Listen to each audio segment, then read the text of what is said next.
Chapter number 7 conic section. तर point आहे tangent to an ellipse. Tangent to an ellipse. To find the equation of tangent to ellipse x square upon a square plus y square upon b square equal to 1 at the point p in bracket x1 y1 on it. Hence to obtain the equation of tangent at p in bracket theta 1. म्हणजेच आपण अशा पद्धतीने ellipse जर draw केला तर असा ellipse आपण draw केला तर ह्या आहेत डायरेक्ट्रिक्स, हा आहे एक्स ॲक्सिस, त्यानंतर हा वाय ॲक्सिस, त्यानंतर इथे आहे फोकस, दोन फोकस आहे एस आणि एस डॅश. ही आहे डायरेक्ट्रिक्स डी आणि ही आहे डायरेक्ट्रिक्स डी डॅश. त्यानंतर आपण काय केलं होतं, इथे एक पॉईंट सिलेक्ट केला होता, P is any point. P is any point on ellipse, म्हणजे इलिप्सवर हा पॉईंट आहे, त्याचे कॉर्डिनेट काय असतात एक्स वाय. आता इथे काय दिलेले आहेत x1 y1 आणि मग ह्या पॉईंटमधून टँजंट ड्रॉ केली, ह्या पॉईंटमधून टँजंट ड्रॉ केली तर अशा पद्धतीने ही टँजंट लाईन दिसेल आपल्याला passing through point P in bracket x1 y1. म्हणजेच ह्या टँजंटचं आपल्याला इक्वेशन काढायचं आहे की ही जी टँजंट लाईन आहे ती ह्या पॉईंटमधून पास होते, पॉईंट पीमधून. आणि पॉईंट पी हा कर्ववर पॉईंट आहे, म्हणजेच टँजंटवर सुद्धा आहे आणि इलिप्सवर सुद्धा आहे. म्हणजेच आपल्याला आता याच्या स्टेप काय लिहावं लागेल, line tangent line passing through point x1 y1 आणि आपल्याला ह्या लाईनचा स्लोप काढावा लागेल, ह्या लाईनचा स्लोप. म्हणजेच equation of tangent equation of ellipse is x square divided by a square plus y square divided by b square equal to 1 हे आहे. मग याचं आपण डेरिव्हेटिव्ह काढलं तर आपल्याला काय मिळेल dy बाय dx आणि dy bye dx at point x1 y1 म्हणजे आपल्याला ह्या लाईनचा स्लोप मिळतो. dy बाय dx म्हणजे slope of that point. Therefore differentiate with respect to x we get, दोन्ही साईडचं आपण डेरिव्हेटिव्ह काढलं तर स्टेप काय मिळेल, derivative of x square divided by a square plus derivative of y square divided by b square equal to derivative of 1. अशा फॉर्ममध्ये आपल्याला ही स्टेप लिहिता येईल. आणि therefore x square upon a square म्हणजेच 1 अपॉन a स्क्वेअर कॉन्स्टंट आहे, x स्क्वेअरचं derivative किती मिळतं 2x मिळतं, plus 1 upon b square constant आणि y स्क्वेअरचं डेरिव्हेटिव्ह ते येतं 2y dy बाय dx. इथे आपण चेन रूल यूज करतो या ठिकाणी, म्हणजेच derivative of y square with respect to y multiply dy bye dx that is equal to derivative of 1 is 0, म्हणजे डेरिव्हेटिव्ह ऑफ कॉन्स्टंट किती असतं 0 असतं. आणि therefore dy bye dx equal to, मग dy बाय dxची व्हॅल्यू किती लिहिता येईल equal to minus 2x divided by a square, म्हणजे ही टर्म आपण पुढे घेतली तर प्लसचं मायनस आणि ही जी टर्म आहे ही दोन्ही साईडला डिवाईड करू, म्हणजेच multiply b square divided by 2y. अशा फॉर्ममध्ये ही स्टेप लिहिता येईल. म्हणजेच काय केलं आपण, ही टर्म पुढे घेतली, मायनस प्लसचं मायनस झालेलं आहे आणि इथे मल्टिप्लाय dy बाय dxला मल्टिप्लाय होतं 2y अपॉन बी स्क्वेअर, मग दोन्ही साईडला आपण 2y अपॉन बी स्क्वेअरने डिवाईड केलं तर हा बी स्क्वेअर कुठे जाईल निमेरेटरला आणि डिवायडेड बाय किती होईल 2y. आणि therefore equal to minus B square x divided by a square y. Therefore slope म्हणजे dy बाय dx हा स्लोप आहे, मग slope at point x1 y1 हा पॉईंट दिलेला होता. देअरफॉर स्लोप किती येईल मग minus B square x1 divided by a square y1 हा आपल्याला स्लोप लिहिता येईल. इज द स्लोप ऑफ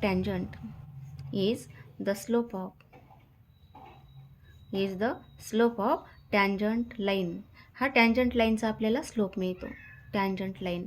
आणि ही जी टँजंट लाईन आहे ही P in bracket x1 y1 मधून पास होते.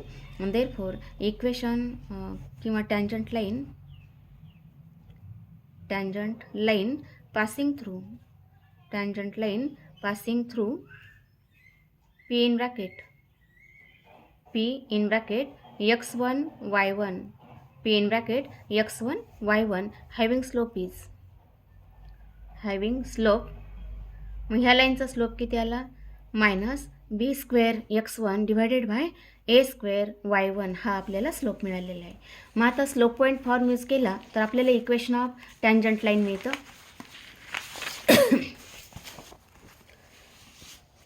स्लोप पॉईंट फॉर म्हणजेच line passing through point x1 y1 having slope is m, तर इक्वेशन काय असतं y minus y1 equal to m in bracket x minus x1.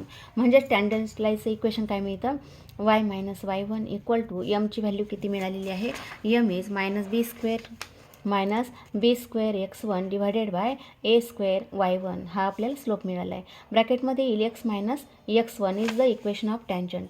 Therefore, multiplying a square y1 on both sides, we get a square y1 minus a square y1 square equal to minus b square x1 आणि minus minus plus होईल b square x1 multiply x1 म्हणजेच b square x1 square. Therefore आता ही जी term आहे आपण L एच्या साईडला घेऊ आणि ही टर्म आर एच्या साईडला घेऊ. म्हणजेच काय लिहिता येईल b square x1 plus a square y1 equal to b square x1 square plus a square y1 square. And therefore dividing both sides दोन्ही साईडला कशाने डिवाइड करता येईल पहा dividing both sides a square b square. therefore a square b square ने divide केलं दोन्ही साईडला तर पहिल्या टर्मला आपण a square b square ने डिवाइड केलं तर b square कॅन्सल होतो. म्हणजेच किती येतं x1 upon a square plus आता इथे ह्या टर्मला पण a square b square ने डिवाइड केलं तर a square कॅन्सल होतो. म्हणजेच काय येतं y1 upon b square equal to आता इथे a square b square ने डिवाइड केलं तर b square कॅन्सल होईल. किती आलं x1 square divided by a square plus ह्या टर्मला पण a स्क्वेअर b स्क्वेअरने डिवाइड केलं तर किती आलं y1 square divided by b square ही स्टेप येईल. याला इक्वेशन नंबर आपण 1 लिहूया. त्यानंतर हा जो पॉईंट आहे point P in bracket x1 y1 lies on ellipse. P in bracket x1 y1 lies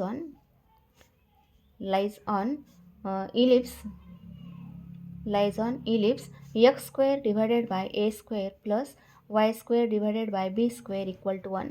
म्हणजेच हा पॉईंट काय झाला ह्या इलिप्सचा लोकस पॉईंट आहे. देअरफॉर इक्वेशन ऑफ लोकस काय मिळेल x1 square divided by a square plus y1 square divided by b square equal to 1. Put this value in first. Put in equation first. मग आता equation फर्स्टमध्ये ही value टाकली तर equation मिळतं x1 upon a square plus y1 upon b square equal to 1 is equation of tangent. Equation of tangent to ellipse at point P in bracket x1 y1. अशा पद्धतीने आपल्याला हे equation of tangent ह्या ठिकाणी मिळते. त्यानंतर आपल्याला शोधायचं आहे equation of tangent at P in bracket theta 1. Therefore in parametric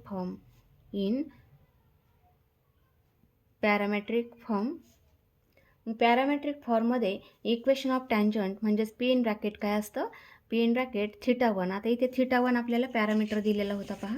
theta 1 is parameter. therefore theta 1 is parameter. इथे पहा P in bracket theta 1 म्हटलेलं आहे. म्हणजेच equal to P in bracket a cos theta plus आणि second point काय तो y coordinate b sin theta असा आपल्याला हा पॉईंट मिळतो. Therefore equation of tangent in parametric form म्हणजेच x1 equal to a cos theta 1 येईल इथे पॅरामीटर theta 1 आहे a cos theta 1 and y1 equal to b sin theta 1 आणि therefore x multiply x1 किती आहे आता a cos theta 1 divided by a square plus y multiply y1 आहे b sin theta 1 divided by b square equal to 1. आणि therefore इथे एक हे cancel होईल. म्हणजेच किती आलं x upon a cos theta 1 plus y upon b sin theta 1 equal to 1 is equation of tangent to ellipse in parametric form.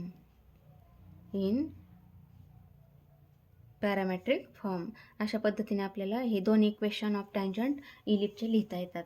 म्हणजेच इलिप्सचे equation जे आहे लक्षात ठेवण्यासाठी तर लक्षात कसं ठेवता येईल आपल्याला इलिप्सचे इक्वेशन काय होतं x square divided by a square plus y square divided by b square equal to 1. जसं आपण सर्कलचं इक्वेशन लक्षात ठेवलं होतं, x square plus y square equal to a square, हे सर्कलचं इक्वेशन होतं. याचं इक्वेशन ऑफ टँजंट काय मिळालं होतं, x(1) plus y(1) equal to a square. तसं आता ह्या ठिकाणी कसं लक्षात ठेवणार, एक्स स्क्वेअर म्हणजे काय लिहिणार, x म्हणजेच एकाला x1 म्हणायचं फक्त, त्यानंतर इथे वाय स्क्वेअर म्हणजे y, तर एकाला y1 म्हटलं तर हे काय मिळतं आपल्याला, इक्वेशन ऑफ टँजंट मिळतं. आणि पॅरामेट्रिक फॉर्ममध्ये काय येतं, x/a cos θ1 plus y/b sin θ1 is equation of tangent in parametric form. त्यानंतर आपल्याला पुढचं पाहायचं आहे equation of tangent. Equation of example पाहू याच्यावर आपण. एक्झाम्पल पहा, example number first. Find the equation of tangent to ellipse x square plus 4y square equal to 100 at point 83. तर याचं सोल्युशन पहा. Equation of ellipse is x square plus 4y square equal to 100. तर हेच equation कोणत्या फॉर्ममध्ये लिहायचं, आपल्याला standard फॉर्ममध्ये, म्हणजेच दोन्ही साईडला 100ने डिवाइड केलं तर किती येईल, x square upon 100 plus 4y square divided by 100 equal to 1 ह्या फॉर्ममध्ये येईल. Therefore x square divided by 100 plus y square divided by 100 upon 4 म्हणजेच किती मिळेल, 25 equal to 1 is equation of ellipse. Therefore comparing with x square divided by a square plus y square divided by b square equal to 1. therefore a square किती आहे मग 100 आणि b square ची value आहे 25. therefore equation of tangent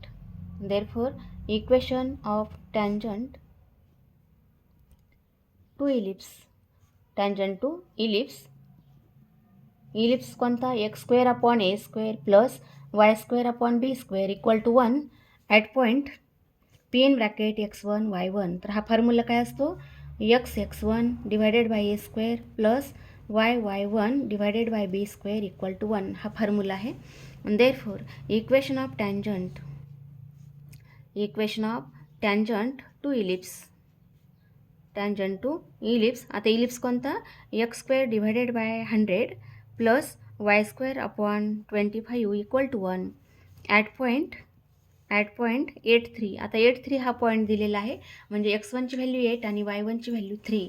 therefore x1 आहे 8 आणि a square आहे 100 plus y square इथे किती लिहिणार, y1 आणि y1 आहे 3 डिवायडेड बाय 25 इक्वल टू 1. आणि देअरफॉर इथे 4ने डिवाइड करता येईल, म्हणजेच 4ने डिवाइड केलं तर किती होईल, इथे 2x डिवायडेड बाय, इथे 4ने डिवाइड केलं तर किती मिळतं 25 plus 3y divided by 25 equal to 1. आणि therefore 2x plus 3y equal to 25 is equation of tangent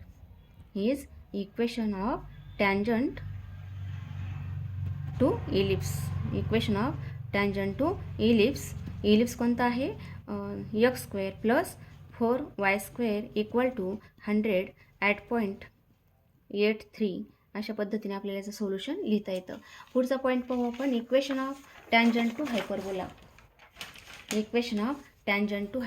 तर हायपरबोला कोणता, स्टँडर्ड फॉर्ममध्ये, म्हणजे to find the equation of tangent to hyperbola x square upon a square minus y square upon b square equal to 1 at the point p in bracket x1 y1 on it. Hence obtain the equation of tangent at p in bracket theta. तर आपल्याला काय लिहायचं, equation of tangent to hyperbola. तर याच्यामध्ये आपण जे diagram काढतो हायपरबोलाची, तर ती कोणत्या फॉर्ममध्ये असते, हायपरबोलाची डायग्राम जी आहे तर ती अशा फॉर्ममध्ये आपण ड्रॉ केलेली होती पहा. त्यानंतर इथे आहे डायरेक्ट्रिक्स. या दोन डायरेक्ट्रिक्स आपण काढलेल्या आहेत, डी आणि ही डी डॅश आर डायरेक्ट्रिक्सेस. हा आहे एक्स ॲक्सिस. त्यानंतर इथे आहे त्याचा व्हर्टेक्स, म्हणजे हा वाय ॲक्सिस आहे, याचा हा सेंटर आहे. त्यानंतर टँजंट म्हणजे टँजंट लाईन आपल्याला पॉईंट पी मधून ड्रॉ करायची आहे. मग इथे आपण एक पॉईंट सिलेक्ट केला आणि ह्या पॉईंटमधून जाणारी ही टँजंट लाईन. तर ह्या लाईनचं आपल्याला इक्वेशन काढायचं आहे. इथे आहे पॉईंट पी, की त्याचे कोऑर्डिनेट काय आहेत, x1 y1. तर इक्वेशन ऑफ टँजंट आता आपण पाहिलं होतं. इलिप्सचं इक्वेशन ऑफ टँजंट आपण जशा पद्धतीने फाइंड केलं त्याच पद्धतीने आपल्याला इथे सुद्धा फाइंड करायचं आहे. मग equation of hyperbola is x square divided by a square minus y square upon b square equal to 1. हे आहे इक्वेशन ऑफ हायपरबोला. आता याचं काय करायचं, डेरिव्हेटिव्ह काढायचं आहे. Differentiate with respect to x on both side. Therefore derivative of x square upon a square minus derivative of y square divided by b square equal to derivative of 1. Therefore आता इथे 1 upon a square constant आहे. Derivative of x square आणि x स्क्वेअरचं derivative काय येतं, 2x येतं. Minus आता इथे पहा 1 अपॉन b स्क्वेअर कॉन्स्टंट आहे. डेरिव्हेटिव्ह ऑफ y स्क्वेअर काढायचं आहे. मग डेरिव्हेटिव्ह इथे आता चेन रूल यूज करावा लागतो. म्हणजे derivative of y square with respect to y, म्हणजेच अशा फॉर्ममध्ये स्टेप येईल पहा. Derivative of y square with respect to y multiply dy upon dx. त्यानंतर इक्वल टू डेरिव्हेटिव्ह ऑफ 1 किती आहे, 0. Therefore 2x upon a square minus इथे किती मिळतं, derivative of y square is 2y, म्हणजेच 2y divided by b square multiply dy bye dx equal to 0. Therefore 2y upon b square dy bye dx, म्हणजेच इथे minus sine ठेवलं तर किंवा ही term पुढे घेऊ, म्हणजेच मायनसचं प्लस झालं तर इक्वल टू किती राहिलं, 2x अपॉन a स्क्वेअर.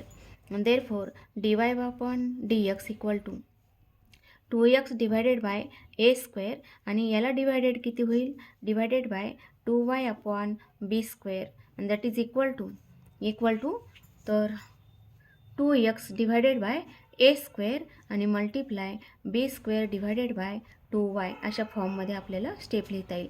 मग 2 कॅन्सल होईल तर equal to dy bye dx किती मिळतं मग, therefore dy bye dx equal to x b square divided by a square y. अशा फॉर्ममध्ये हा स्लोप मिळेल. आणि मग dy bye dx at point dy bye dx म्हणजे टँजंट लाईनचा स्लोप आहे, पण आपल्याला कोणता पॉईंट दिला आहे, x1 y1, म्हणजे slope at point x1 y1 equal to, आता इथे किती आलं होतं, dy बाय dx म्हणजे b square x upon a square y, म्हणजेच इथे येईल b square x1 divided by a square y1. हा मिळेल slope of tangent line is slope of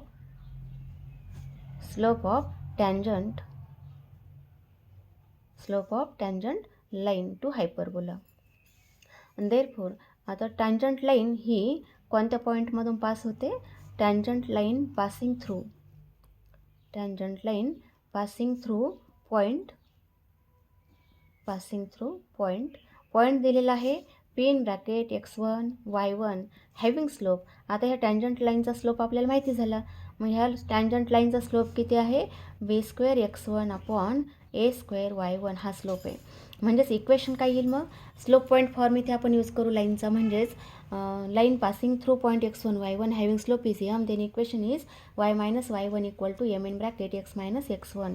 म्हणजेच आता पॉईंट हाच दिलेला x1 y1 म्हणजे किती मिळेल, y minus y1 equal to mची व्हॅल्यू आहे b square x1 upon a square y1 multiply x minus x1.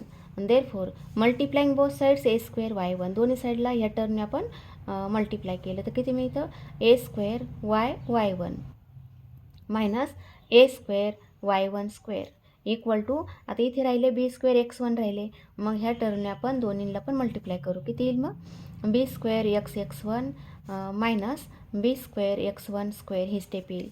Therefore आता पुढची स्टेप पहा, ही टर्म आपण ह्या साईडला घेऊया आणि ही जी टर्म आहे ही इकडे घेऊ, म्हणजेच किती होईल, b square x1 square minus a square y1 square equal to b square x1 minus a square y1. अशा फॉर्ममध्ये स्टेप लिहिता येईल. देअरफॉर डिवायडिंग बोथ साइड्स, मग दोन्ही साईडला आपण डिवाइड केलं, dividing both sides a square b square we get, तर x1 स्क्वेअर डिवायडेड बाय, इथे आता a स्क्वेअर कॅन्सल होईल, b स्क्वेअर कॅन्सल झाला, a स्क्वेअर राहील minus y1 square divided by, इथे राहील b square equal to x1 divided by राहील a square minus y1 divided by b square. याला number 1 लिहूया. त्यानंतर p in bracket x1 y1 lies on hyperbola म्हणजे हा जो पॉईंट आहे हा हायपरबोला सुद्धा आहे आणि टँजंट लाईनवर सुद्धा आहे. म्हणजेच this point lies on hyperbola. Therefore hyperbola कोणता? x² minus y² equal to 1. ह्या हायपरबोलावर हा पॉईंट आहे. म्हणजेच हा पॉईंट याचा काय झाला? Locus point. म्हणजेच इक्वेशन ऑफ लोकस काय लिहिणार मग? x1² minus y1² equal to 1 ह्या फॉर्ममध्ये आपल्याला इक्वेशन लिहिता येतं. and therefore put this value in first. मग ह्या इक्वेशनमध्ये व्हॅल्यू टाकूयात. मग x1² मायनस y1² एवढ्याची व्हॅल्यू किती आली? 1. देअरफॉर इक्वेशन लिहिता येईल x1² मायनस y1² आणि ही जी व्हॅल्यू आहे याची व्हॅल्यू किती आली? 1 आली. Is equation of tangent to hyperbola. मग हायपरबोला कोणता? स्टँडर्ड फॉर्ममध्ये आहे. स्टँडर्ड फॉर्ममध्ये म्हणजे x² minus y² equal to 1 at point P in bracket x1 y1. अशा पद्धतीने आपल्याला इक्वेशन ऑफ टँजंट मिळतं टू हायपरबोला. आणि मग आपल्याला पुढचं इक्वेशन काढायचं आहे. Find equation of tangent at point P in bracket θ1 हे आपल्याला काढायचं आहे. म्हणजेच इन पॅरामेट्रिक फॉर्म. पॅरामेट्रिक फॉर्ममध्ये पॉईंट काय मिळतो? P in bracket θ1 equal to काय मिळेल? P in bracket A sec θ1 आणि इथे काय येईल? B टॅन θ1 असा हा आपल्याला पॅरामेट्रिक फॉर्ममध्ये पॉईंट मिळतो. म्हणजेच x1 इक्वल टू किती आहे? A सेक θ1 आणि y1ची व्हॅल्यू आहे B टॅन θ1 हा पॉईंट आहे. मग equation of tangent. Therefore equation of tangent at P in bracket θ1. मग हे काय मिळेल? देअरफॉर x1 इथे किती होते? A². x1ची व्हॅल्यू आता किती आहे? A सेक θ1 मायनस y1ची व्हॅल्यू टाकू आपण. y1 किती आहे? B tan θ1 equal to 1. Therefore इथे एक कॅन्सल होईल म्हणजे किती आलं? x/a sec θ1 minus y/b tan θ1 equal to 1 is equation of tangent to hyperbola. x² divided by a² minus y² divided by b² equal to 1 at point P in bracket θ1. अशा फॉर्ममध्ये आपल्याला दोन इक्वेशन ऑफ टँजंट मिळतात. मग आत्ताच आपण पाहिलं जसं इलिप्सचं आपण इक्वेशन ऑफ टँजंट लक्षात ठेवलं होतं तसंच आपल्याला हायपरबोलासुद्धा लक्षात ठेवता येतं. मग x² minus y² equal to 1 हे आहे इक्वेशन ऑफ हायपरबोला. तर टँजंटचं इक्वेशन लक्षात ठेवायचं असेल तर काय? x² म्हणजे x एकाला फक्त x1 नाव द्यायचं आणि इथे y² म्हणजे y. तर काय मिळेल? y/1/b² इक्वल टू 1 हे काय मिळतं मग? Is equation of tangent to hyperbola. आणि पॅरामेट्रिक फॉर्ममध्ये इथे काय मिळतं? x आता इलिप्सचा असेल तर पॅरामेट्रिक फॉर्ममध्ये येतं x/a कॉस θ आणि plus y/b sign θ equal to 1 हे मिळतं. इन पॅरामेट्रिक फॉर्म कशाचं आहे? प्लस असेल तर हे आहे इलिप्सचं आणि मायनस असेल तर इथे काय येतं? x/a sec θ minus y/b tan θ equal to 1 हे आहे equation of tangent to hyperbola in parametric form. आता आपण एक्झाम्पल पाहूया याच्यावर. Examples on exercise number 7.2. तर question number 6 find the equation of tangent to hyperbola number first. तर याचं solution पाहू आपण. नंबर फर्स्ट आहे सोल्युशन ऑफ फर्स्ट. तर फर्स्ट काय म्हटलेलं आहे? Find the equation of tangent to hyperbola x² म्हणजे इक्वेशन ऑफ हायपरबोला कोणता आहे? Equation of hyperbola is 3x² minus y² equal to 4 हे हा आहे. And that is this equation can be written in standard form, म्हणजेच 3x² divided by 4 minus y² divided by 4 equal to 1 ह्या फॉर्ममध्ये लिहिता येईल. Therefore x² divided by 4/3 minus y²/4 equal to 1. आता आपल्याला कोणता फॉर्म आहे? स्टँडर्ड फॉर्म मिळालेला आहे. मग आता स्टँडर्ड फॉर्म मिळाला तर पुढची स्टेप काय? मग comparing this equation with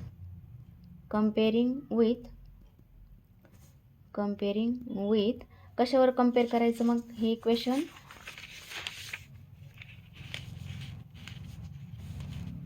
comparing with x² divided by a² minus y²/b² equal to 1 याच्याबरोबर कम्पेअर केलं तर पुढची स्टेप किती येईल? मग a² इक्वल टू किती मिळेल? 4/3 आणि b² किती येईल?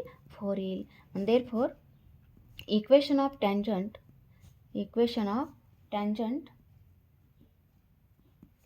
To hyperbola x² divided by a² minus y²/b² equal to 1 at p in bracket x1 y1 is, तर हे इक्वेशन काय मिळतं? x(x1)/a² minus y(y1)/b² equal to 1 हा फॉर्म्युला आहे. मग आता आपल्याला लिहायचं equation of tangent to, therefore equation of tangent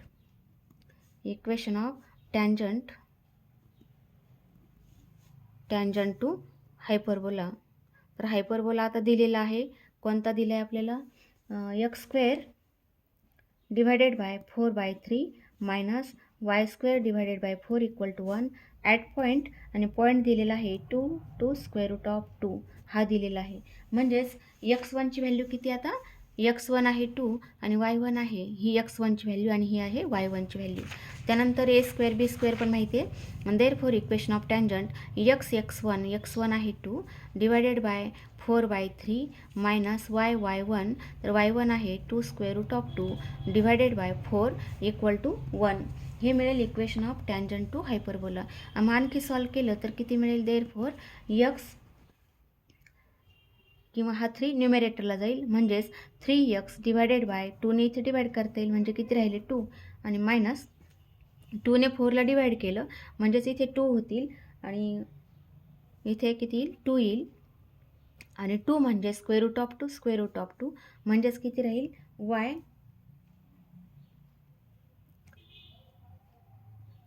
अशा पद्धतीने स्टेप येईल. इथे किती येईल? 2 equal to 1.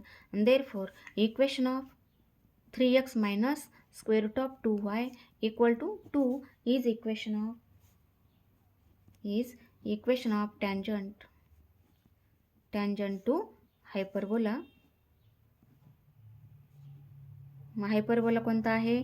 3x² minus y² equal to 4 at point आहे 2 √2. अशा पद्धतीने आपल्याला याचं सोल्युशन लिहिता येईल नंबर फर्स्टचं. त्यानंतर नंबर सेकंडचं पाहू आपण सोल्युशन. नंबर सेकंड, तर सेकंड काय दिलेलं आहे? नंबर सेकंड पहा. Find equation of tangent to hyperbola 3x² minus y² equal to 12 at the point 4, 3. मग number second, equation of hyperbola is 3x² minus y² equal to 12. मग हेच इक्वेशन standard फॉर्ममध्ये कसं लिहिता येईल? Therefore 3x² divided by 12 minus y² divided by 12 equal to 1. Therefore x² divided bye 12/3 म्हणजे किती मिळेल? 4 मायनस y²/12 इक्वल टू 1.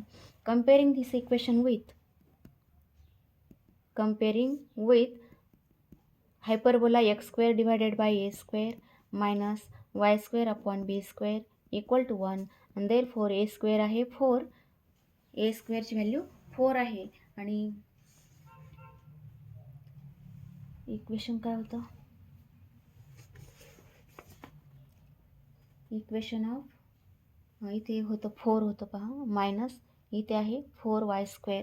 म्हणजेच इथे जर 4 घेतला तर इथे जर 4 असेल तर किती मिळेल? Therefore x² divided by 4 minus y² divided by 3 equal to 1 is equation of hyperbola मिळेल. आणि देअरफॉर बी स्क्वेअर किती मिळेल मग? बी स्क्वेअरची व्हॅल्यू 3 मिळेल. आणि therefore equation of tangent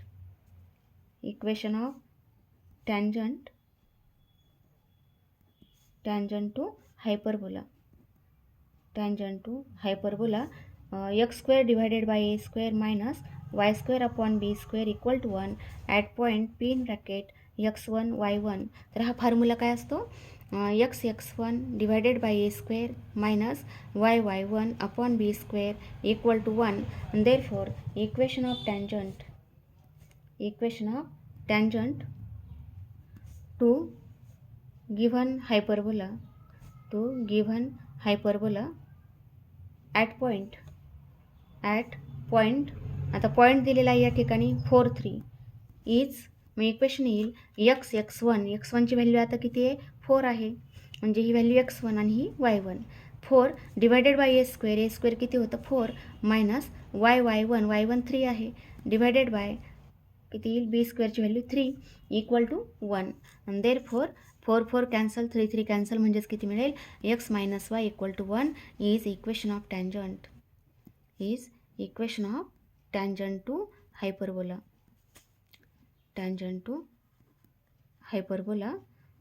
hyperbola कोणता होता?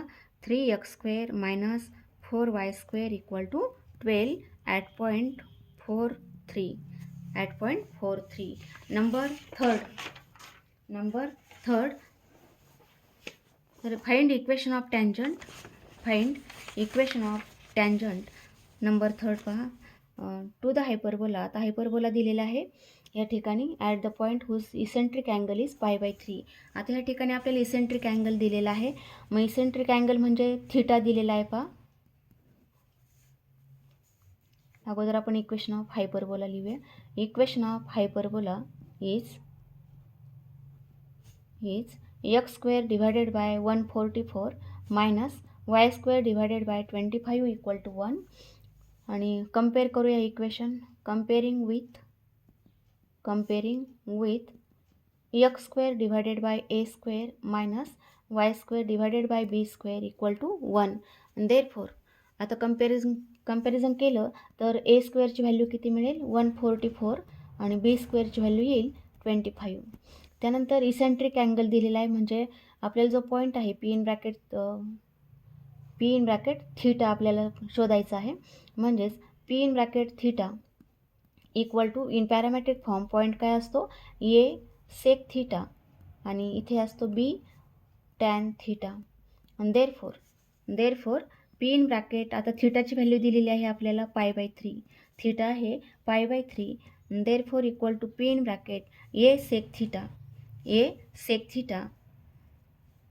तर एची व्हॅल्यू इथे आपल्याला 12 मिळेल, 12 आणि सेक π/3. त्यानंतर बीची व्हॅल्यू किती मिळेल? 5 tan π/3.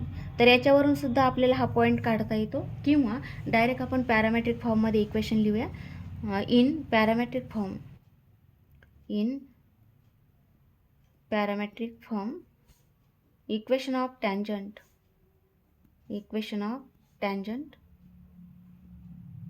at p in bracket theta is equation of tangent to hyperbola. At p in bracket theta is, तर इक्वेशन येतं x/a sec theta plus minus y/b tan theta equal to 1. ह्या फॉर्ममध्ये इक्वेशन मिळतं. आता थीटा इक्वल टू किती दिलेला आहे? थीटा इक्वल टू π/3 दिलेला आहे.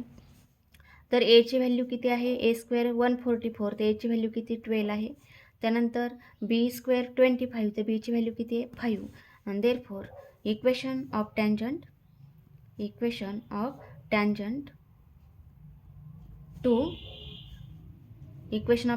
To hyperbola.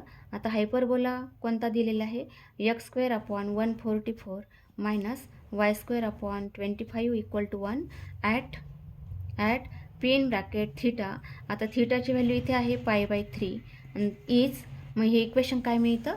देअरफॉर x/a, एची व्हॅल्यू किती आहे आता? 12 मल्टिप्लाय सेक π/3 मायनस y/b, बीची value 5 multiply tan π/3 equal to 1 हे मिळेल इक्वेशन ऑफ टॅन्जंट. मग सेक ऑफ π/3 याची व्हॅल्यू किती मग? देअरफॉर x/12 सेक π/3 म्हणजेच 1/cos π/3 आणि cos π/3 म्हणजे 60 डिग्री. cos 60ची व्हॅल्यू किती असते? 1/2 म्हणजेच किती मिळेल? इथे 2 मिळेल. मायनस y/5 tan π/3 म्हणजे tan 60 आहे square root of 3 equal to 1. Therefore आता या ठिकाणी आपल्याला 2ने डिवाइड करता येईल. इथे 6 मिळेल. x/6 minus y square root of 3 divided by 5 equal to 1. Therefore आता डिनोमिनेटर आपण सेम केलं तर काय क्रॉस मल्टिप्लिकेशन करावं लागेल. 5x minus 6 multiply y square root of 3. Therefore 5x minus 6 square root of 3y divided by 30 equal to 1 म्हणजेच equal to किती मिळेल? 30. 1 multiply 30 is equation of tangent. Tangent to hyperbola. Tangent to given hyperbola at p in bracket π/3 अशा फॉर्ममध्ये आपल्याला हे equation लिहिता येतं. किंवा याच्यावरून आपल्याला हा पॉईंट काढता येतो. हा पॉईंट काय मिळतो? p इन ब्रॅकेट इथे काय होईल? 6 होईल. पहा सेक π/3 म्हणजे 2 येईल आणि पॉईंट काय मिळतो? 12 मल्टिप्लाय 2 म्हणजेच पॉईंट येईल 24. म्हणजे इथे आपल्याला हा पॉईंट काय मिळतो? 12 मल्टिप्लाय 2 म्हणजेच 24 येईल. आणि इथे 5 मल्टिप्लाय स्क्वेअर रूट ऑफ 3 असा हा आपल्याला पॉईंट मिळतो. पॉईंट मिळाला तर मग फॉर्म्युला कोणता यूज करायचा? x1/a² minus y1/b² equal to 1 हा फॉर्म्युला यूज केला तरी हेच इक्वेशन मिळेल. त्यानंतर number 4 find equation of tangent to hyperbola x² minus y² equal to 1 at the point in the first quadrant whose ordinate is 3. आता काय म्हटलेलं आहे? Number 4 equation of hyperbola is x² divided by 16 minus y² divided by 9 equal to 1. comparing with x² divided by a² minus y² divided by b² equal to 1. and therefore a² ची value किती मिळेल? 16 आणि b² ची value काय मिळेल? 9 मिळेल. म्हणजे x² upon जो कोएफिशियंट आहे तो आहे a² म्हणजे 16 आहे. इथे y² डिवायडेड बाय 9 म्हणजेच इथे आहे y² अपॉन b². तर b² ची व्हॅल्यू 9 मिळते. तर पुढे आता हा पॉईंट आपल्याला दिलेला नाही आहे पण काय म्हटलं? At the point in the first quadrant म्हणजे हा जो पॉईंट आहे जो हायपरबोलावर जो पॉईंट आहे तो आहे फर्स्ट क्वाड्रंटमध्ये. मग फर्स्ट क्वाड्रंटमध्ये असेल तर तो दोन्ही पण पॉझिटिव्ह साईन येतील. मग याचा ऑर्डिनेट दिलेला आहे 3. Therefore ordinate is 3. Point lies in first quadrant and its ordinate is 3. Ordinate याचा अर्थ y coordinate. and therefore p in bracket मग p चे कोऑर्डिनेट काय मिळतील? हा x कोऑर्डिनेट आपल्याला माहिती नाही आहे त्याला आपण k नाव देऊया. आणि हा जो आहे हा किती आहे? y कोऑर्डिनेट 3 आहे. therefore this point lies on this hyperbola. point p k3 lies on x² divided by 16 minus y² upon 9 equal to 1. म्हणजे हा पॉईंट कुठे आहे? हायपरबोलावर आहे. म्हणजे हा याचा काय झाला? Locus point. Therefore equation of locus. आता x ची व्हॅल्यू k टाकता येईल म्हणजे k² अपॉन 16 मायनस y ची व्हॅल्यू 3 म्हणजे किती होईल? 9 डिवायडेड बाय 9 इक्वल टू 1. आणि देअरफॉर k² डिवायडेड बाय 16 इथे किती होईल? -1 आणि पुढे घेतला तर किती होईल? 1 + 1 होईल. and therefore k² equal to 2 multiply 16 and therefore equal to 2 multiply 16 किती मिळतं? 32 इक्वल टू 32 येईल. therefore 32 म्हणजे 16 मल्टिप्लाय 2. therefore k ची व्हॅल्यू मग किती मिळेल? इक्वल टू 16 मल्टिप्लाय 2 म्हणजे 16चं स्क्वेअर रूट किती होईल? 4 आणि ह्या 2चं किती मिळेल? स्क्वेअर रूट ऑफ 2 होईल. आता हा जो पॉईंट आहे ते प्लस ऑर मायनस साईन येईल पण हा जो के आहे हा कुठे? फर्स्ट क्वाड्रंटमध्ये. Therefore k is always positive. Therefore k equal to 4 square root of 2 म्हणजे हा जो पॉईंट आहे हा कुठे येतो? फर्स्ट क्वाड्रंटमध्ये, आणि फर्स्ट क्वाड्रंटमध्ये एक्स कॉर्डिनेट पॉझिटिव्ह आहे म्हणजेच के पॉझिटिव्ह, तर केची व्हॅल्यू किती मिळेल 4 स्क्वेअर रूट ऑफ 2. देअरफॉर पीचे कॉर्डिनेट मिळतील 4 स्क्वेअर रूट ऑफ 2, 3 हा पॉईंट येईल. Therefore equation of tangent to hyperbola, hyperbola दिलेला आहे x square upon 16 minus Y square upon 9 equal to 1 at point at P in bracket 4 square root of 2, 3.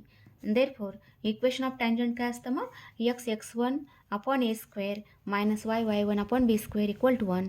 Therefore x1 आहे 4 square root of 2 divided by A square म्हणजे 16 minus y1ची value 3 आहे divided by 9 equal to 1.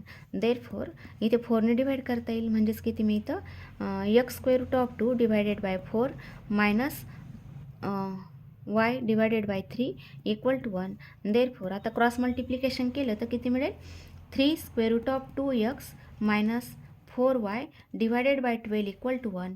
म्हणजेच 3 square root of 2x minus 4y equal to किती होईल 12 is equation of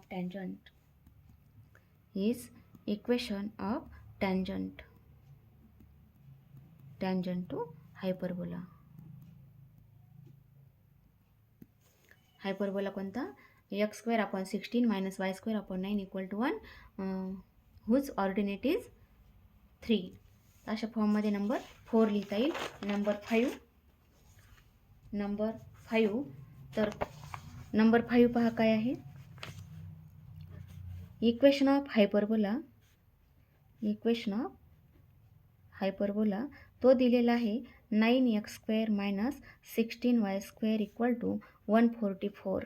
म्हणजेच आपल्याला शोधायचं आहे equation of tangent to hyperbola हा दिलेला आहे at the point L of latus rectum in the first quadrant. मग आता इथे इक्वेशन ऑफ हायपरबोला लिहिलेलं आहे. आता हेच इक्वेशन कसं लिहिता येईल, 9x square upon 144 minus 16y square divided by 144 equal to 1. Therefore x square divided by 144 upon 9 म्हणजे किती येतात 16 minus Y square upon 144 upon 16 म्हणजे 9 येईल इक्वल टू 1. हे आहे इक्वेशन ऑफ हायपरबोला.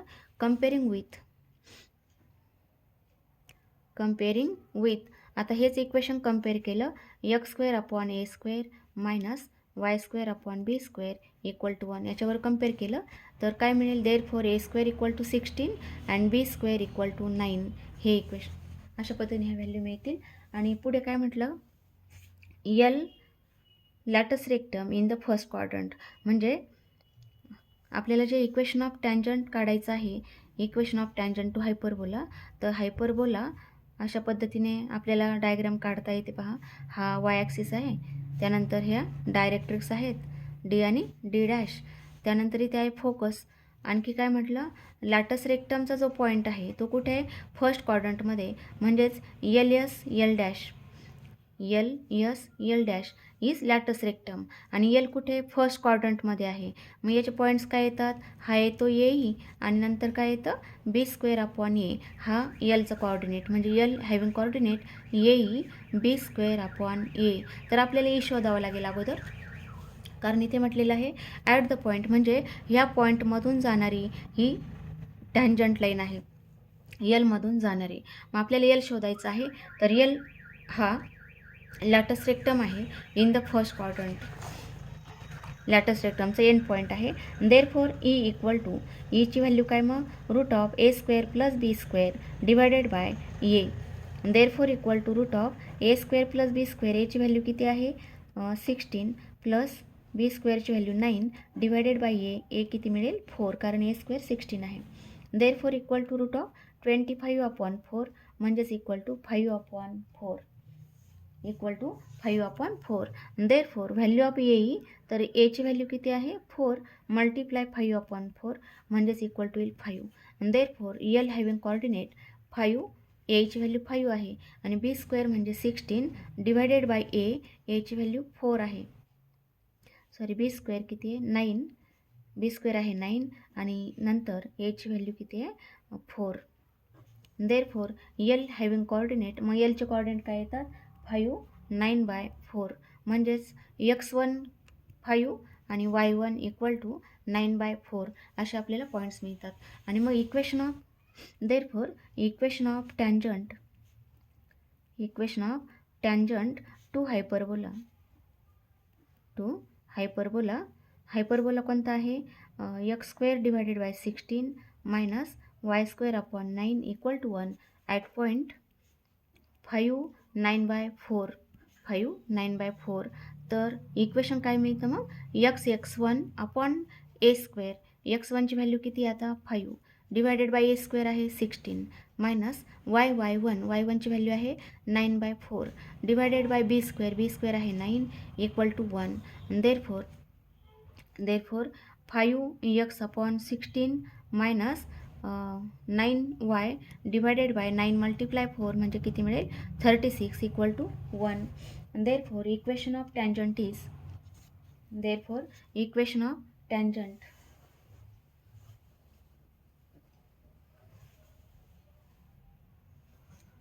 हेच इक्वेशन आणखी कसं लिहिता येईल 5x अपॉन 16 मायनस 9ने डिवाइड करता येईल 36ला म्हणजे किती आलं 4 इक्वल टू 1 येईल. आणि देअरफॉर आता क्रॉस मल्टिप्लिकेशन केलं किंवा इथे 5x येईल डिनॉमिनेटर सेम केलं 5x मायनस इथे 4ने मल्टिप्लाय करावं लागेल आणि डिवायडेड बाय 16 म्हणजेच equal to 16 is equation of tangent to hyperbola.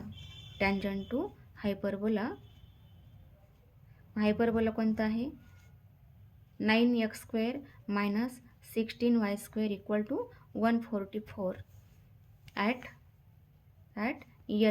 एलचे कोऑर्डिनेट काय आले होते 5 9/4. अशा पद्धतीने आपल्याला टँजंटचे एक्झाम्पल सॉल्व करता येतात.